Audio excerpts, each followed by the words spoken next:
Hello, everybody, and welcome back to the Sanderlanche podcast. I am Data, and with me today is Jamie. And Dak. We have no Joe today. We're starting. No. Well, it's a good news, bad news thing because he's not going to be here for a little while, but it's because he had a baby, and now I'm an uncle, and it's very very fun. So, Baby Break Part 2. Yep, Baby Break Part 2, Electric Boogaloo or something. Come up with a good name for it. So yes, we're gonna do a few episodes, take a break for a little bit before we finish up Bands of Mourning to give him some chance to spend some time with the new baby and not intervene in their getting to know baby time. And so also apparently he's not sleeping much, so if we try to make him be on here, he might not be cogent. So give him some time. Yeah, from recent experience, those first couple of weeks, they're hard. They're rough. Yeah. So we decided this time, to start with here at least, we're going to try to stick a little more to on brand for the show and read something Sanderson, since that's kind of what we do. But instead of continuing on with the book without Joe here to finish it with us, I have picked some short stories and or novellas that we're going to be doing that the kind of thing that is, a one-shot sort of deal that was on my list of things for us to read, but so far down at the end that it quite possibly might never have made it onto the show anyway. So why not give them some time to shine also? So for today, the first one that we read is called Firstborn, and it is available for free on Brandon's publisher's website, tor.com. There's a link from his own website if you want to go there. So if you haven't read that and you want to before we get into talking about it, you can pause here, go find the free story and read it. It is a sci-fi story, and the first sci-fi story that he ever published is how he describes it. Not gonna lie, when I saw the title when you sent it to us, it didn't click immediately. I'm just like, is this a Mistborn spin-off of is this him setting up that future one down the line? That would be funny, actually. Mistborn in space, where there's no mist. Yes, Firstborn, exactly. Mistborn. They're gonna have the spaceship has to be full of mist so that it'll run properly. It's how a lot of those sci-fi things have the gardens to create the oxygen or whatever. Yeah, sure. On the ship, they've got a mist garden. Yeah, there you go. It's this big dome full of mist. But yes, so that is what we're reading today. So feel free to go while the song is playing here in a second. You can go and read that one and then come back. So okay, it's not that short, but it's not super long either. So that is what we will be doing for the next, I think, 4 weeks is what we've decided. And so be ready to read some short stories that maybe you haven't even read before. Audience, even the diehard Brandon Sanderson fans might have missed out on some of these stories like this one because they're just they're hidden out there. Unless you're in the habit of digging through his website to see what's available for free. There's a section on his website called free fiction that he's written, so you can find it there. Anyway, I'm kind of excited to do something kind of new and different. We've never really had a sci-fi story before in the stuff that we've done, so it's kind of seeing a new side of what he's written. It should be some fun, I think. Hang on to something, everybody. The Sanderlanche is about to begin. From Omega to Mars, from the council to the seediest bars, from the reaches of space to the pillars of a sorry grace. There are battle wombitarians lacking in humility. Turians are bragging about their reach and flexibility. The clutter of the city spreads to the lowliest stars. But no matter what scars you bear, whatever uniform you wear, you can fight like a Krogan, run like a leopard, but you'll never be better than Commander Shepard.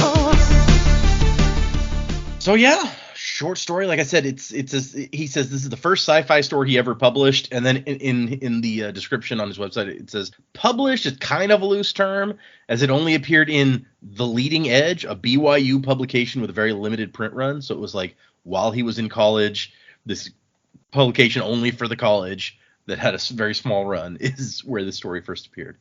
So not a lot of people may know about it is is the takeaway there. So what did you guys think of this short story? I liked it. I thought it was a little bit different to what we've been reading before. I liked that he just kind of wasn't super competent and definitely not confident in his abilities, being thrust into a situation that he was like, I really suck at this. And at first I was thinking about the Empire and rebels, and I was like, are you the good guy? Are you the bad guy? I don't know anything about this world or Empire. And so I really didn't know what to expect, but I liked it. I thought it was a bit of fun, and the idea of being able to immerse himself in these battles and learn all about his brother was quite cool, and then being able to use that in the end to really something so simple to be his undoing. They just needed the tool to be able to do it. I thought the editing was a bit abrupt. I didn't see it, like, obviously it's a short story. It's going to come to an end pretty quickly, but I was like, I didn't expect it to end right there. I was watching how far down the screen that I had read, and I was like, there's still like a quarter of this page. Like, it's a decent length short story. And then it ended, and I was like, oh, okay, cool. But no, I really enjoyed it. I thought it was quite a cool little story. Yeah, I like the thought as you're getting into it that is like, wait, is this the good guy or Empire? Empire is not necessarily a positive connotation. Well, So, that's it. yeah. Like Empire and Rebellion. I was like, my brain goes straight to Star Wars, and I was like, well, we're on the side of the rebels in that, and the Empire are bad. Mm-hmm. What are we even looking at here? So yeah, and I don't know whether Brandon had something like that in his mind when he wrote it, because I assume a lot of people would go there pretty quickly. So it kind of throws you about straight up. But yeah, no, it was good. I really enjoyed it. That would have been a whole different kind of twist ending, where if it was like you're watching this guy try so hard to get good at this thing, and then he finally gets good, and you realize that he's a bad guy. That would be The bumbling bad guy. I mean, it's all about perspective, isn't it? Who's good and who's bad. So you never know. In the rebellion world, they are the bad guys. That's true. Okay, yeah. On it, you're definitely right that it's all about perspective with normal people. But at some point, when you're like the Emperor in Star Wars, and you're just like, yes, murder him, be evil, and it's like, okay, well, you're it. Yes. We've come a long way from like Anakin's like, from my perspective, the Jedi are evil. Yes, you are absolutely right. He was still really evil when he said that, because he just like killed a bunch of kids. So I guess it's Oh yeah, he lost me there. Yeah. Yep. Yeah, no, I had definitely had the same feeling that the ending was just super abrupt. It's kind of like, well, we made the point of the story, let's go. I'm like, oh, okay. Still people dying everywhere, but sure. But no, I liked the story. I didn't get Star Wars vibes off it so much as I got Firefly, because they kept talking about reunification. Yeah, okay. And so I spent the whole thing going, is this like someone on the side of the Alliance? And I guess it, like, you could definitely read it as that. Yeah. But yeah, no, I quite enjoyed it. I liked the little twists and turns it took. I liked the overall point of like, yeah, someone who's just always failed all their lives and trying to find their way around it, and then it's because of their failures they succeed. That might be a bit of an overdone trope, but I think it's one that works because you can always empathize with it rather than the perfect person. Sure. I did think after the reveal that Varian was the brother's name, yeah? Or the original? Mm-hmm. Yeah, the original. I thought that after it came out that he was starting to attack and was trying to take over the Empire, it seemed like the initial point where he betrayed everyone, it seemed like it caught everyone off guard a bit. But then after that, it seemed like everyone seemed like they were kind of expecting this. So why didn't they do anything about it sooner? Yeah, I feel like at the turn moment is maybe not even half off guard, because they have the whole thing where they're like, welcome back, here's a medal. But every single person there, everyone is prepared. So they're like, we think that this is not going to go well, but maybe, just in case we're wrong, we'll try to be positive. And the choice of location too. They were lots of grass, and I didn't think about the location. Fanfare and stuff. Yeah. Yeah. It's like the dad was very quick to pull the gun. Yeah. You You dropped a medal and then the dad was an ass, really. That's true. Yes, but by dropping a medal, you're like going to shoot your son in the forehead. It's probably an overreaction.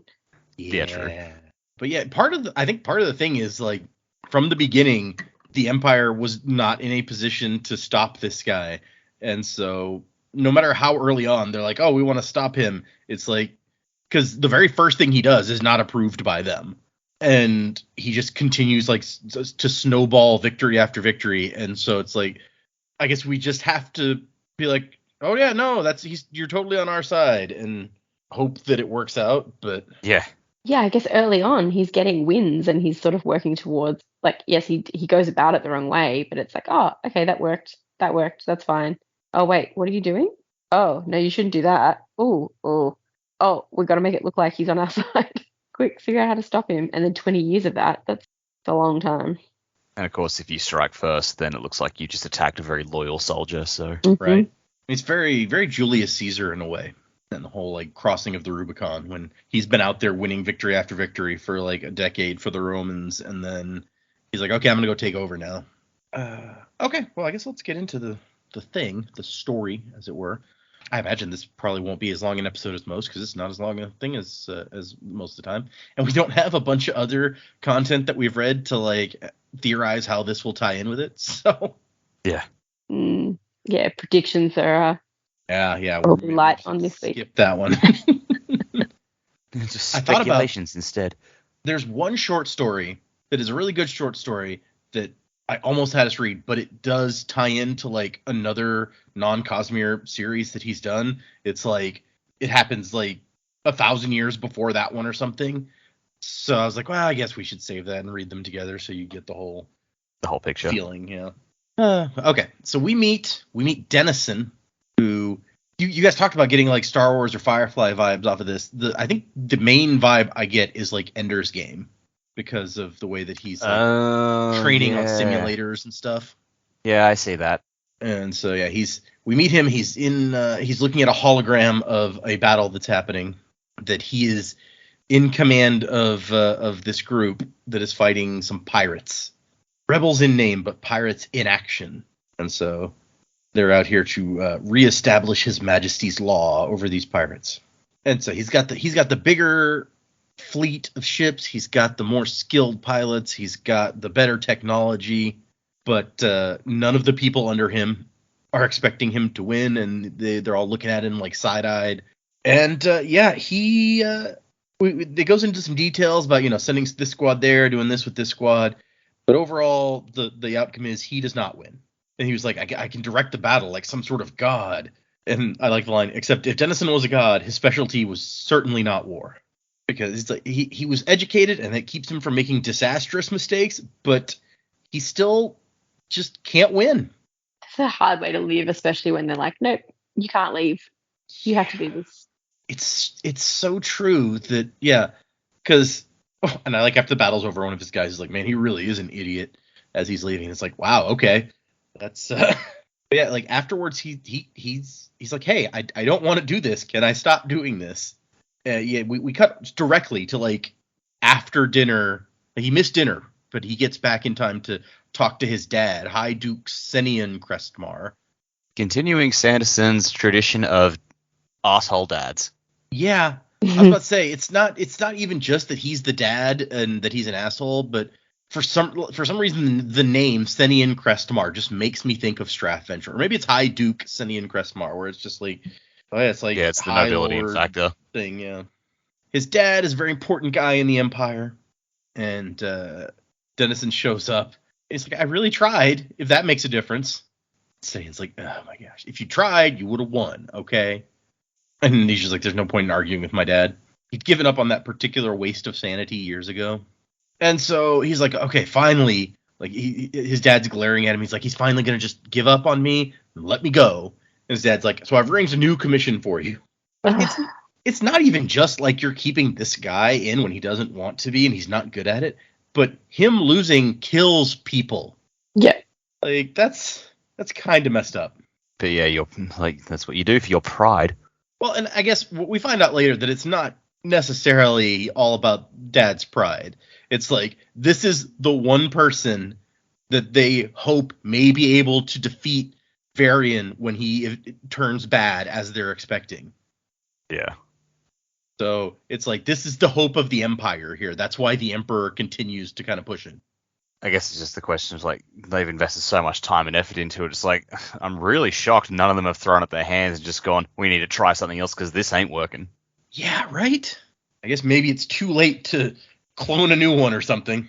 And I guess we've proven that the clone thing doesn't, you don't get the tactical genius along with the DNA. So there might not be a point in trying again that way. Yeah. I guess, well, like, to jump ahead to the end, like, it ends because they finally get Varian to kill himself. So if the end goal is for him to be dead, it's like, well, surely there are other ways to achieve that. Assassins or...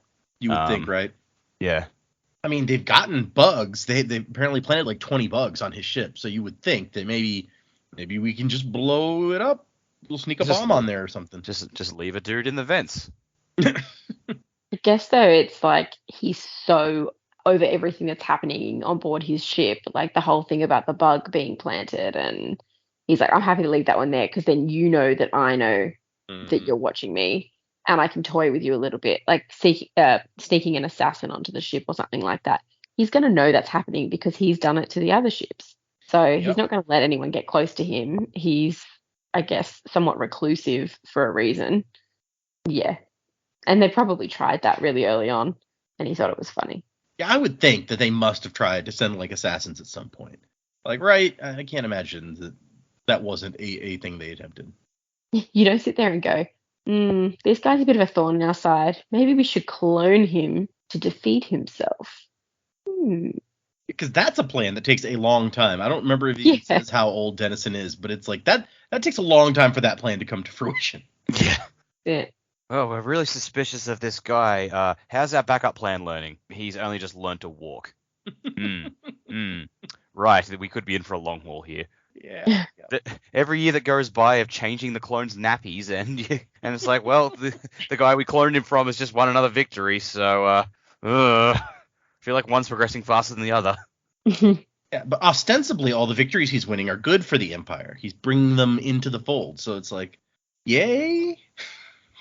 Question mark. It's the reunification war. It never occurred to me how Firefly that was until you said Yeah, right. Yeah, he's like, hey, his dad's like, it's a fine ship. It'll be a good place to earn. And Dennison's like, yeah, I know it's a fine ship. That's why I shouldn't be there. Like it's doing. You know that I'm terrible, right? Dad, get it through your head. I suck. And, yeah, he's like, I know Admiral Kern. He's great. Maybe he'll be able to help you with your problems. He's like, problems? Is that maybe I'm just not good? I don't know if that's quote unquote problem, but that somebody's gonna fix. But yeah, the dad's not hearing it. He's just like, the High Empire expects more. It demands more. He really just seems like an asshole, and I don't think that he's not an asshole necessarily. But like I said, we find out later that there's more behind it than just that. There's an interesting note about like how their faster than light technology works. It's like the smaller the thing you're sending, the faster you can get it there, and that's really interesting to me. I'm not even sure why. I like that. And so we cut to Dennison talking to the Emperor. He's like, hey, I'm sorry, but if I can speak, I don't think that this is a good idea. And the Emperor's basically like, you know what? You just show more initiative, young Crestmar. Your pessimism has been a great annoyance to the High Throne. Which, that sounds really condescending and stuff. But then when we see him later, and he's just like, no, yeah, you ran away, but you were the only one who was able and smart enough to like save your people's lives, basically. So, like, don't be so down on yourself. Even when you do good, you feel like you're failing. So, you ran away at the right time. This is good. And I think that's the crux of it, because at the start, like you said, he's looking at all these other officers who are just side-eyeing him and just going, man, this guy always fails. And the thing is, like, he's doing it to himself constantly. He's like, well, I'm not going to win, so fuck it. But yeah, it's just interesting to me how it's like the exact same notion, basically, where he's like, your pessimism is annoying to us. And then later he's like, dude, why are you always so down on yourself? It's just this is the more formal way of saying that same thing. And in this context, it seems like mean. And in that context, you're like, oh, no, okay, I get what you're saying. But yeah, I agree. It's just like at this point, everyone else expects him to fail and is always talking down about him. So, I don't think that you're ever going to change direction once that starts. Yeah. I guess maybe there's a possibility that you're like, I'll show them, and you'll turn it around that way. But that's not Denison's style. It doesn't seem like. And the Emperor's just like, no, you have it in you to be good. You just have to try harder. And Denison's like, dude, why are you so sure that I have it in me? And the Emperor's just, I just am. Your petition is denied. Do you want anything else? So later we know why. It makes sense then. But it seems kind of strange here that the Emperor is siding with his dad to this level when he's out there getting some good men killed, trying to take command when he's not good for it. So then we meet Admiral Kern. And Denison shows up and he's watching a holographic battle. This is the Battle of Cypress, the beginning of the Reunification War, Denison's brother's first battle. And I guess we haven't mentioned specifically. We've been talking around it, as assuming that everyone is familiar. But Denison's brother is out in the galaxy, leading the Reunification War and taking over systems to bring under the rule of the Empire, ostensibly.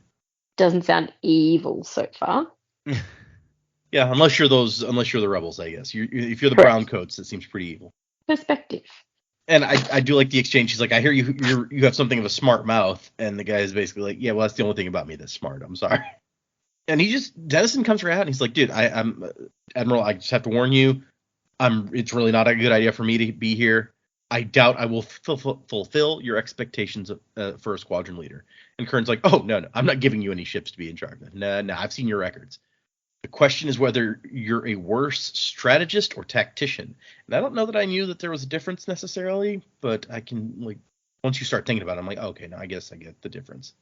And so they start talking about Varian, his brother, Varian Crestmar, 20 years older than Denison. He's like, I've never even met the guy. He's like, I'm not a parlor visitor asking about your family. I'm your commander. Tell me about Varian, the warrior. Varian has a ship, the famous Void Hawk. Which is a great name. Yeah, it is, right, for a spaceship. Terrific. And so 20 years ago, when the Imperial fleet was at its lowest point, Varian takes this his much smaller fleet of ships with this one battleship, basically, against this fleet of Cypress, which had 5 battleships and 100 fighters. And he wins. Denison is like, Varian is just perfect. He's never lost a battle. Given command his first day out of the academy, he's commanding the entire Imperial fleet within 5 years, and he's been fighting his whole life and never lost a battle. And they're watching the battle in the hologram, and it's like, this is where it all started. So in the battle, Varian has this merchant ship that the admiral goes on to tell us he took the merchant ship by force, as a pirate, basically. The Emperor was furious. He ordered half a dozen ships to go out and hunt your brother down. Varian's ruse wouldn't have worked otherwise. Cypress, like most of the rebel factions, had spies in the upper ranks of the fleet, so they believed that Varian had actually gone rogue, and that's why this worked when he brought this captured merchant vessel as a gift, quote-unquote, to Cypress. But it's a Trojan horse sort of situation, and takes out some of their ships and allows them to win the battle. Although now, given what we know later, it's entirely possible that he was working completely outside of any sort of permission from the Emperor. That it may be only after this point where he starts taking over stuff and being like, yeah, I'm taking things over for the Empire, that the Emperor is like, yeah, no, totes. He was on our side all along. I planned that. Yep. 100% planned by me, the Emperor. Meant to do it. So I was like, it says nobody on his ship resisted him taking command. Like this guy fresh out of the academy, and he uses Article 117, which allows a high nobleman to take over command if the current commander is not a noble, basically. Which that's a stupid thing. Nobles are idiots. You shouldn't allow that sort of thing. But whatever. And it says nobody on the ship resisted him taking over and then going out and against orders attacking rebellious colonies. He says that's his most impressive feature. He's not just a tactical master. He's an amazing leader and an amazing liar. And also he's super lucky.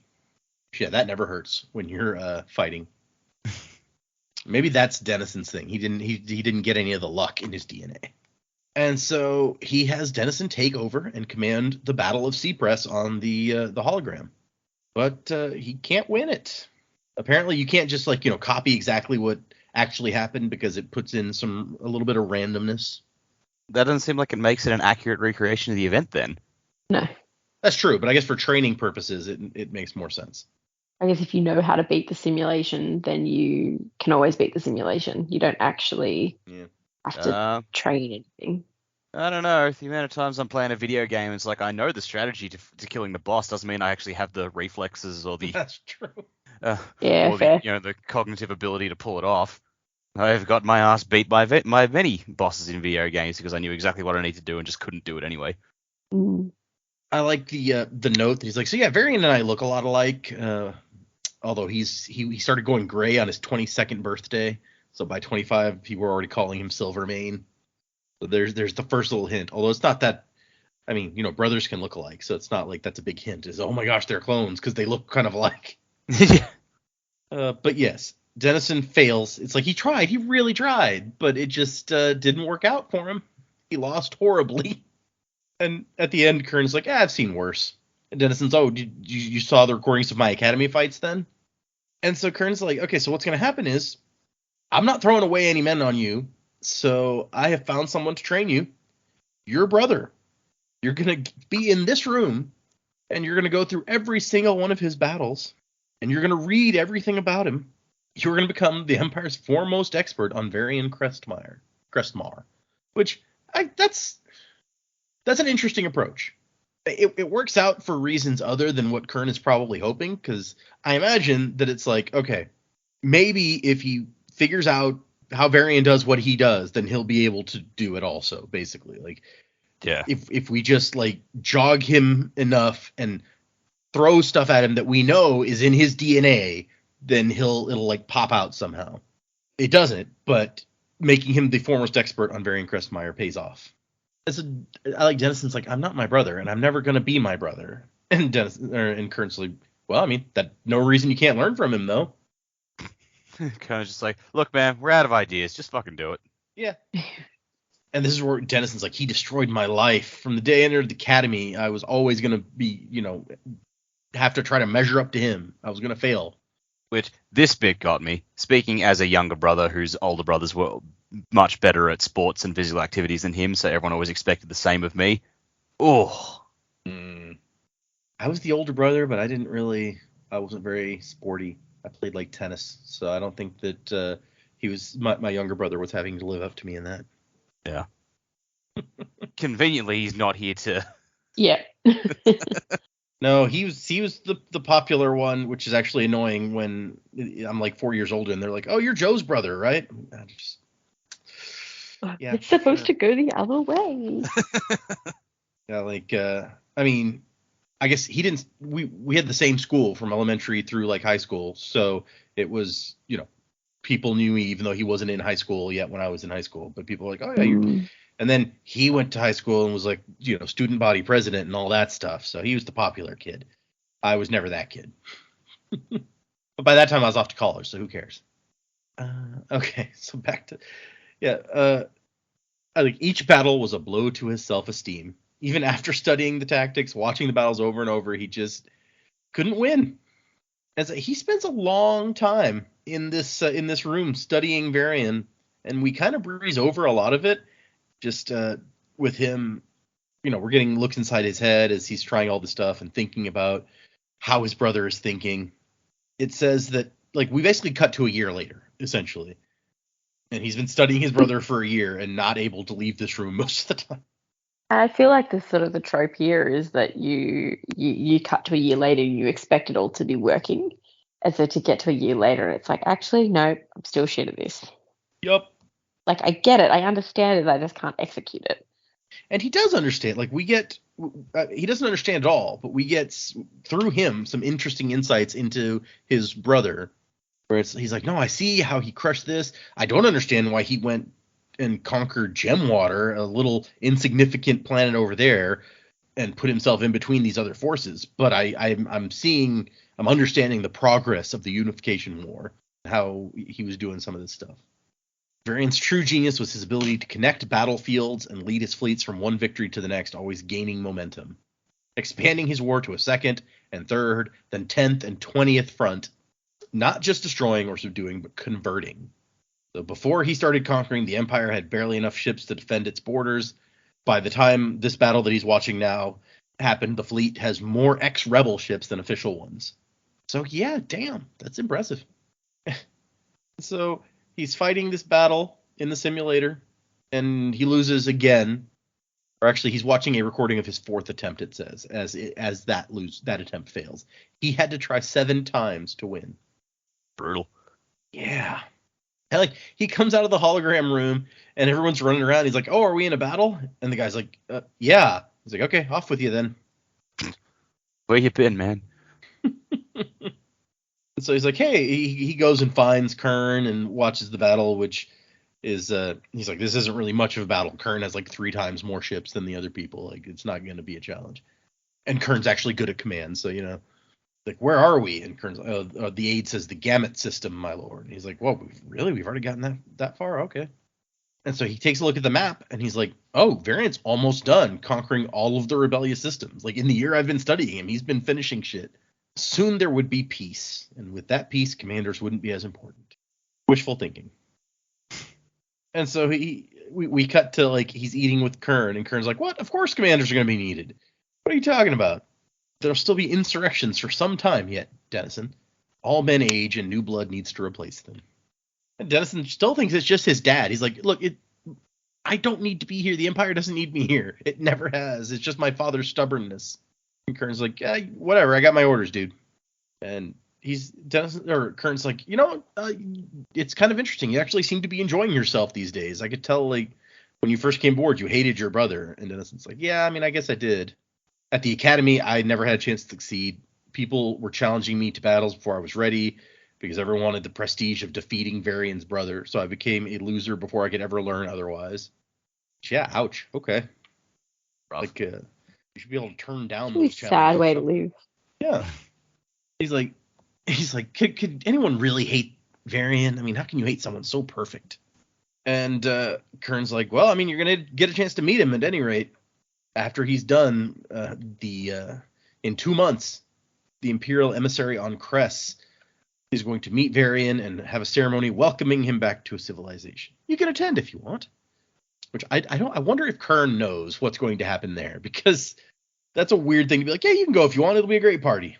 Well, I feel like if they're really expecting shit to go down the way it does, it seems like a terrible idea to have him there in case things go wrong and he gets shot. But Yeah. if he's their ace in the hole, why would you put him in this situation?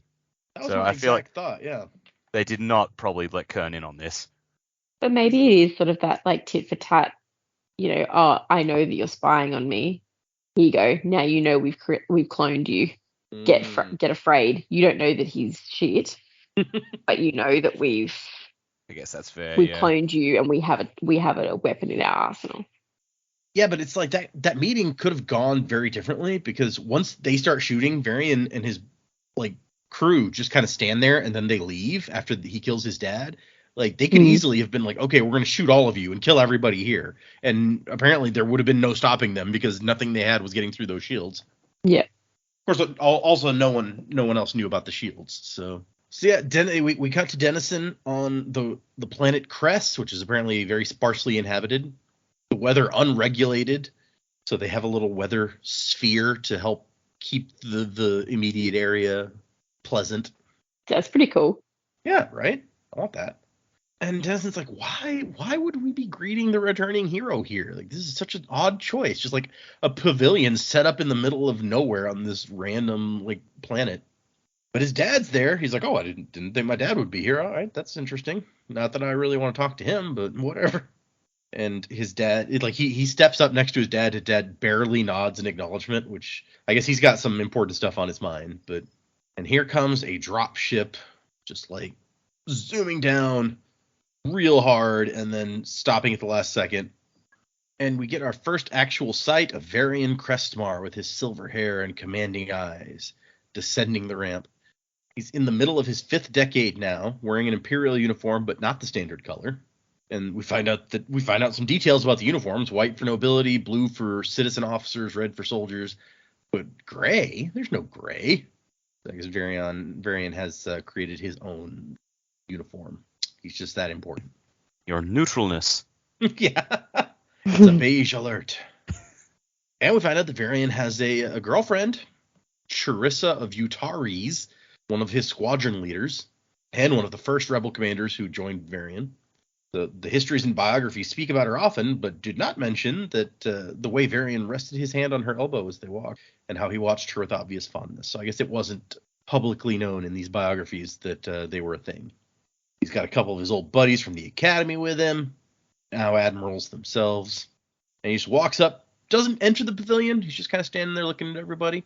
And that's when his dad and a couple other important people come forward, and Dad's like, I welcome you in the name of the High Emperor. Accept this token, and hands him this gold medal, the most prestigious of the imperial crests. Everybody watches as Varian stands there and like holds it up and then drops it. And his dad's gun is in his hand instantly, pointing at his son's forehead. And he didn't even say anything. Doesn't give him any sort of chance, just pulls the trigger.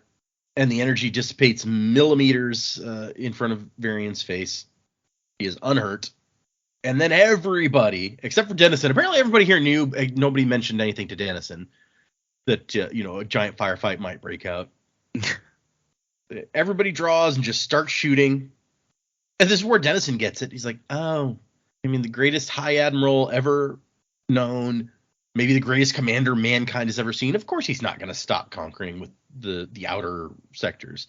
Why would he? He could be in charge of the whole shebang. But none of the blasts hit. He's got some sort of force field that they've never seen before. And Dennison's like, oh, now it makes sense. He conquered like the most technologically advanced worlds first, because he was planning for this even 20 years ago when this all started. Which, that's a thing. So did this guy leave the academy with a plan for universal domination? Like just cocked, locked, and ready to go? I wasn't sure if the implication that he's in a relationship with his fighter pilot, she sort of like got him onto the idea, and that was why they started joining up with him.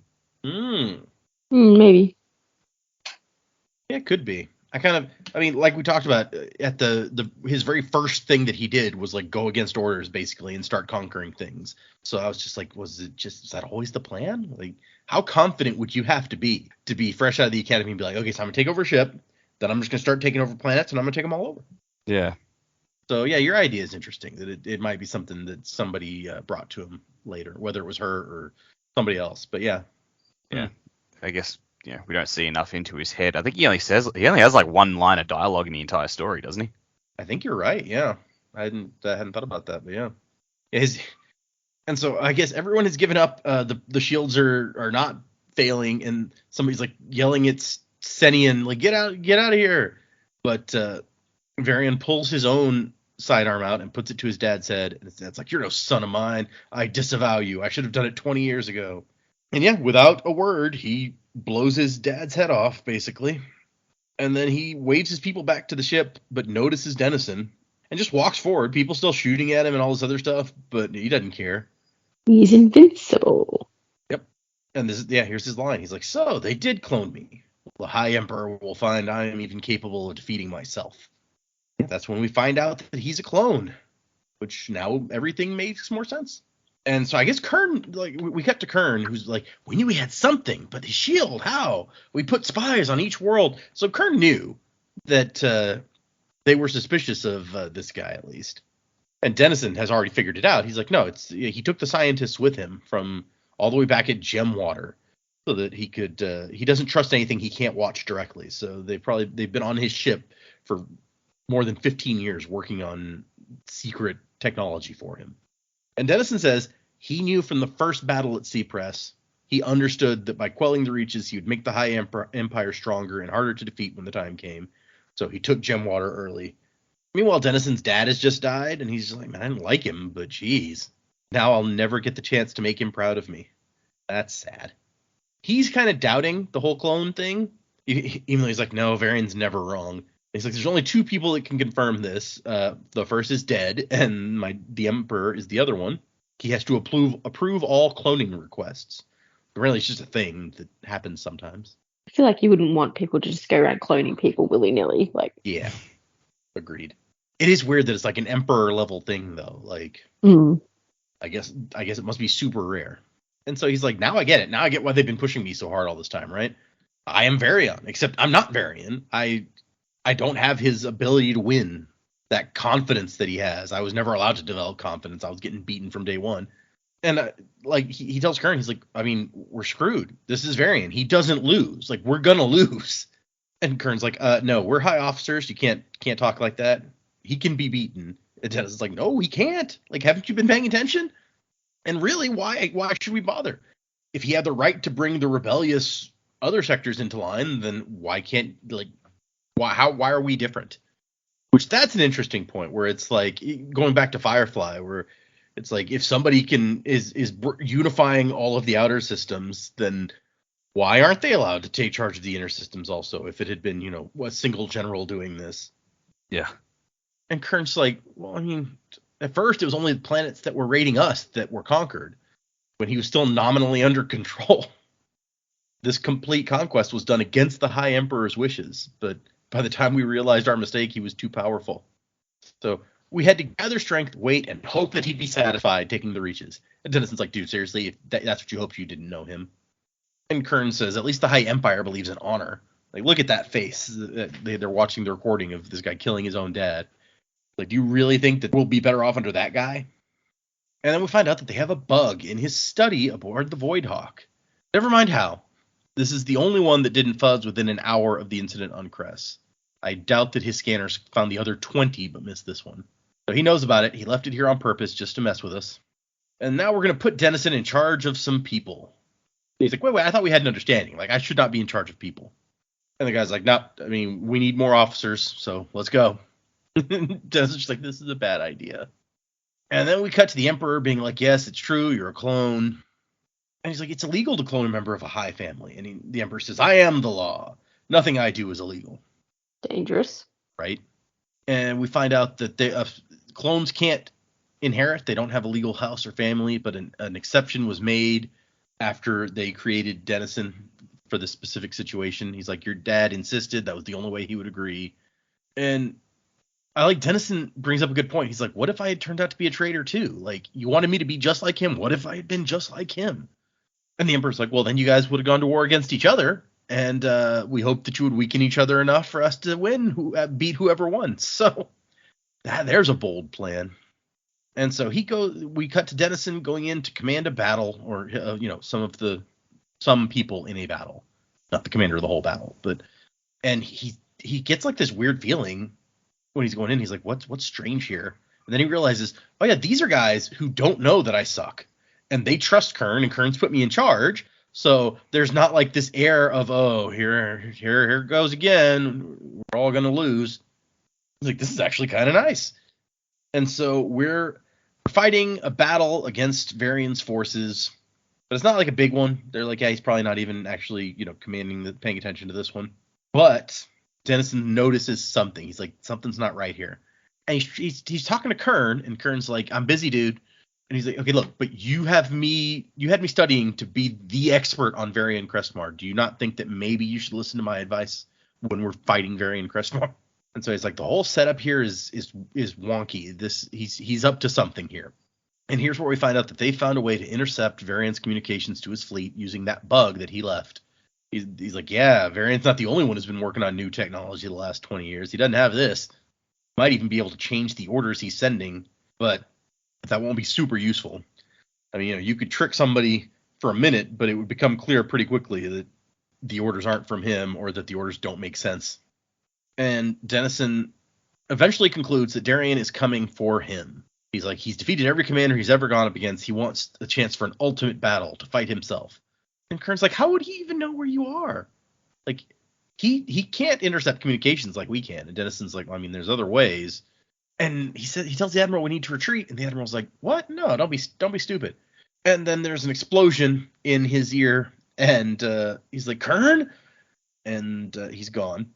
Nobody's responding. And then we get Lord Canton from the Stormwind Reserve Bridge taking command. And then there's been an explosion on the main bridge. I'm assuming command. So he got like an explosive or a saboteur or something on board. Varian did, and took out the admiral. And then once this other guy takes charge, then you hear a shot over the radio, and then that comm's gone too. It's like, wow, he was really prepared, wasn't he? Very. Because he's always right. Yep. And then there's a third guy who takes charge. He's like, on a different ship, he's like, I'm assuming command now. And Dennison's like, no, we can't win. Like, I can't even tell what he's going to do, but just from the way things are shaping up, I can tell that he's going to win this. We can't win this. And then he realizes, oh, wait, there's that rule that I can take advantage of. And so he comes on. He's like, this is Duke Dennison Crestmar. I'm invoking Article 117 and taking command of this fleet. Which I just realized that's like Halo. Yeah, Spartan 117. Yeah. And the guy who had just taken command is like, okay, what's your orders? Let's get the fuck out of here. Yeah, and he's like, okay, we're leaving and we're abandoning the flagship that's under attack right now. Like, get all the fighters back in and we're taking off. And the other guy's like, we can't just leave the flagship. And watch like, us. Yeah, we can. And so, yeah, they all run away and the flagship gets destroyed. And Dennison's like, well, so I failed again. And we cut to him walking down the Imperial hallway, expecting to be executed because we found out earlier that if you invoke that rule, you better win, because if you screw up, then the Emperor is expected to have you executed. That's how they stop nobles from just doing that shit all the time. And so he's like, yeah, I took over and got like the flagship destroyed, so probably this is not going to go well for me. And they have 6 guards meet him, and he's like, geez, I mean, they really think I'm that much trouble? Like, one dude would have handled it. And then the guards stop outside of the room. They're like, the Emperor's inside, go on. And so he's like, okay, so now I'm feeling like maybe I'm not going to get shot. And when he gets in there, there's like 10 battles being shown on 10 different screens. And like, it's a very busy room with people running around watching this stuff, a bunch of soldiers. And he's like, what's going on? And a woman's like, the Silvermane is attacking. Where? Everywhere. So yeah, it's Varian is controlling 10 battles at once. It's not enough for him to beat the Empire. He wants to show off a little bit as he does it. It's terrifying. Right? Like one of the old teachers from the academy is there, and he's like, oh my gosh, it's like it's a game. We should have never let him leave the academy. We doomed ourselves. And the Emperor's like, hey, you're just in time to watch the Empire fall. And Tennyson goes, I guess executing me now would be pointless, huh? And this is where he's like, dude, I was going to give you a medal. Like, you saved half of that fleet. Every other fleet was lost entirely. Yours was the only fleet to that anyone was saved from, essentially. And then like, even when you gain essentially a victory, like, you're doubting yourself. And the Emperor says, do you know what happens when conquerors run out of people to fight? It's always the same. Men like Varian can't be content with peaceful rule. They make good commanders, but terrible kings. Which is true. Someone who's lived their whole life fighting is not going to stop fighting. You'll find somebody, even if it's your own people that you start killing. And so they're just watching the battles, and the Emperor's like, I mean, I can't let you take command if that's what you're thinking of. And Dennison's like, I mean, I can't beat him. Like, nobody can beat him, essentially. The Emperor's like, hey, maybe you'll live, and he'll let you live after he wins. You're kind of family. And he's like, yeah, like our dad was family. Good point. And Dennison's just like, it's not just that he killed like the people that I cared about, but he stole my reason for being. I was created to be him, to beat him, and I've failed utterly at that. I could have been him. And the Emperor's like, you don't want to be him. Like, what kind of life is that? Success after success has bred an arrogance that will kill him someday. And Dennison's thinking, like, what could I have that Varian doesn't have? And we know that it is he's learned how to lose, is what we get at the end, is the lesson here. Because let's be fair, it's a pretty shitty loser who's just like, okay, so I'll kill myself now that I lost a battle. It's like, seems like a bit of an overreaction. Yeah, seriously.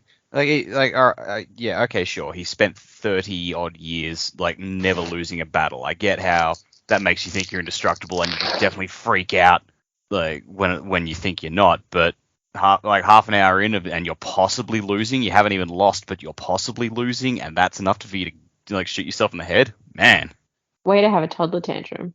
Exactly, right? I'm taking my shit and going home. I guess technically he thinks he's losing 9 battles at once, which maybe that makes it worse. I don't know, but yeah. But also, if you're gonna do that, wait till you're almost captured or something. Like, you can still leave. We'll just wait for confirmation they're lost, not losing. regroup, come back. You know, if you've halfway lost and things aren't going well, you're like, okay, let's make a new plan, right? You're not just like, fuck it, I don't want to live anymore. I'm not perfect. And so Dennison starts picking stuff out of these battles. He's like, he knows what Varian is going to do, kind of. He's like, I don't know how he's going to do these things, but these are the things that he's doing, and this is what's going to happen. Like, the difference between him and me is that he can make these dreams into realities. I can see what's happening, and so Dennison's like, so wait, Kern said before he died that you might have found a way to fake transmissions coming in and out of the ship, right? And the Emperor's like, yeah, the long distance ones, because he's basically commanding most of these battles from very, very far away. There's one of the 10 battles that he's at personally, and the rest he's commanding long distance. And so like, those we can like spoof if we need to, but it probably won't work for long. He'll figure it out pretty quick. What are you proposing? And Dennison almost is like, no, never mind, nothing. And then he's like, no, I need confidence. I'm going to try. And so he's like, okay, get me some crew, some techs, some aides, and 10 of these monitors, somebody who's familiar with the bug. We're going to do something here. So they're basically like, we can give you maybe half an hour of faked orders. We can send false messages and block the real transmissions, but we can't stop orders from going out from the Void Hawk, which means that the people in the battles will quickly realize that the orders he's sending don't conform to what's actually happening on the battlefield. And so that works for 9 battlefields. For the 10th battlefield that he's actually at, Dennison has a different idea. And he finds the fighters that are, whose squadron commander is the girl that his brother, I still say brother, I guess, I don't know, Varian is in a relationship with, or whatever. I guess we don't know exactly what they are to each other, but he's like, I want you to send 5 squadrons and destroy every fighter in this one squadron. Nothing is as important as that. But we're going to kill his girlfriend, and then we're going to make it look like he's losing the other battles, is where we eventually get. They successfully kill the girl, and Dennison sets up these battles. He knows enough about how Varian works and about how battles work after having studied them for so long that he just tweaks them. He does basically what happens to him every time he fights, where luck is just not on his side. Just the wrong thing goes wrong at just the right moment, and nothing impossible, just some unlikely little slips here and there that turn the tide of the battle. And so for half an hour, Varian thinks that he's losing 9 battles, and in the 10th battle, his girlfriend has just been killed. So things are not going well for him. And the Emperor's like, what, was this just about revenge? Like, you want to play one last trick on your brother before he takes out the Empire? And Dennison's like, well, I mean, yeah, kinda. One last trick. One first trick, buddy. First and last, yeah. And then the thing cuts off, and they're like, somebody noticed the bug, damn it. And Dennison's like, I guess I failed. The battles aren't, I mean, even the lack of Varian's orders didn't really turn the tide of the real battles much, because his forces are still good at what they do. And the Emperor's just like, what have you done? Like, you wasted that one thing that we had. And Dennison's thinking, for a moment, I almost convinced myself that I was that guy, the winner. And that's when somebody's like, Your Majesty, look at Silvermane's forces. And the main ship is, like, the Varian ship, the Void Hawk, is breaking off its attack. And somebody's like, Your Majesty, they're retreating. And the Emperor's like, what the And Dennison brings up the one shot, the view of the bug in Varian's office that they had seen before. And he says, all the things that Varian discovered or was taught, for all his successes, for all his genius, there was one thing he never learned. And we see that Varian has shot himself in the head when the tides turned against him. It's like he never learned how to lose. And that's the end. Yeah, it's interesting. It's a little short. It just cuts off really abruptly. It's like, oh, he's dead. End of story. Okay. I mean, I guess like that's, we've talked before about the endings of his other books, so it's like, man, that was really sudden. Yeah, maybe the Sanderlanche feels more abrupt when it's in such a short space. I mean, sometimes like his other short stories that we've read, not quite as much. Even Sixth of the Dusk, which we read in one hit. Yeah. No, I agree. It's like, oh, he never learned how to lose, and then smash cut, we're done. It does feel very sudden. It honestly feels kind of like, those children's fables where they give the moral of the story right at the end, and then that's the end of the story. Yeah. Yeah. It's kind of funny. That's a good point. But yes, there's no reason to do predicaments today, audience, as we have nothing to predict in particular. This turns out to be like a stealth prequel for some story he writes later down the line. Right. And it's tied into the Cosmere all along. We don't know. These planets could be... There's some shard sitting there, just the shard of lethargy. just letting all this play out. That's a new shard theory that I'd never heard before. I like that. I mean, even gods get lazy, right? Sure. So yeah, that's all. I don't think we'll read any emails this week either. It'll be a short episode this week. We have an email or two we could read, but I'll save that for next time. So, if anyone would like to email us, the address is thesanderlanche@gmail.com. You can find us on Instagram and Twitter and Patreon and all those sorts of places. We should have some Patreon content up for you probably by the time you're listening to this episode, because the new Alcatraz book is coming out, and I will be reading that and recording my reactions for the patrons only on Patreon. So if you're interested, if you're an Alcatraz fan, you can check those out. For next time, we're going to read another short story available for free on Brandon's website. It is called I Hate Dragons, the extended version. And it is divided into 3 chapters, chapter 1, chapter 2, and chapter 4. Yeah, no, that's how it goes. So that one is a very short one, a very kind of comedic one, and I'll be real interested to see what you guys think of that when we get there. But yeah, so we're going to be doing short stories and novellas for a few more weeks while Joe is at home with his new baby. I got to see the new baby yesterday. It was super cute. Music by Miracle of Sound, and Wussing to the Time of Next. Colo?